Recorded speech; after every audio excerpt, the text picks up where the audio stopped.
That process is called transcription, whereas RNA to protein, that's going to be called translation. Now, there are three primary types of RNA that we want you to know. There are many other smaller types, but these are the primary workhorses of our protein synthesis. So our first one is going to be mRNA, or messenger RNA. Now, as we move forward, the letter in front of the RNA should be your indicator for which RNA we are talking about. So, messenger RNA is ultimately kind of our UPS driver of this process. It takes this information from the DNA that carries it out of the nucleus into the cytosome or cytoplasm where the ribosomes are housed. So as you can see to the right, that is an example of a short mRNA strand. Now, the next one is called T, or transfer RNA. It carries amino acids to the ribosome and the mRNA. So if you look just to the right on top, that little circle, that's going to be an amino acid, whereas that blue structure is going to be our tRNA. And that tRNA holds 3 different nucleotides, which we will talk about later. And our final type is going to be rRNA, or ribosomal RNA. So this RNA is actually what makes up the ribosome. Usually when we talk about this, we talk about multiple subunits of RNA, and when we're talking about the different parts of RNA, we're always going to be referring back to rRNA. So let's move on to transcription. So the idea of transcription or transcribing, if you were to transcribe something, you're kind of rewriting something. You're kind of copying it over. And it's no different here when we talk about this. So ultimately, the whole process, like I said, is taking this blueprint or this code out of the nucleus from the DNA and getting it out to the ribosomes.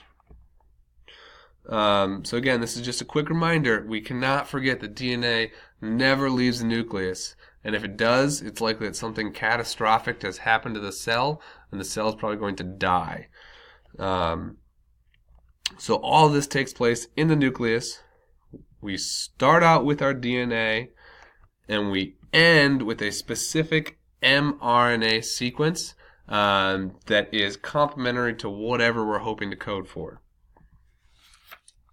So here is another look at transcription, a little more in depth.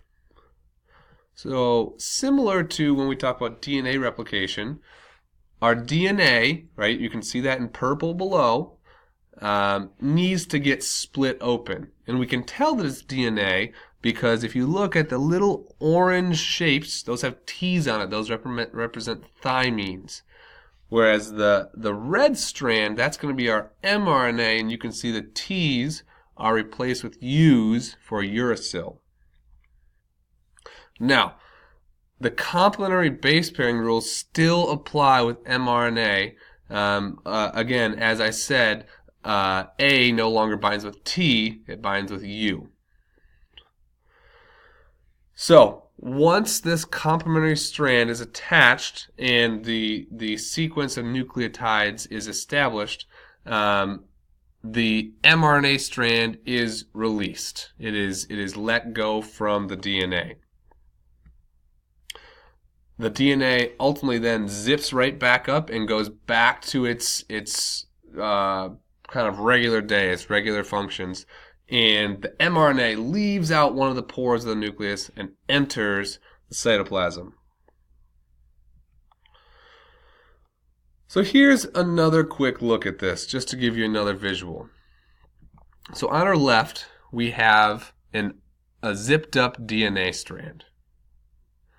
We then move on to DNA that unzips, and the complementary mRNA strand attaches and forms the correct sequence that we're looking for. And that's you can see it right there. Then the DNA zips itself back up, and the mRNA ultimately detaches and leaves out of the nucleus. Okay, let's quick try this. So here is a DNA sequence. I want you guys to take a minute and try and determine the correct mRNA sequence that would attach to this. It would be a complementary strand to this. So take a second, try and figure it out on your notes.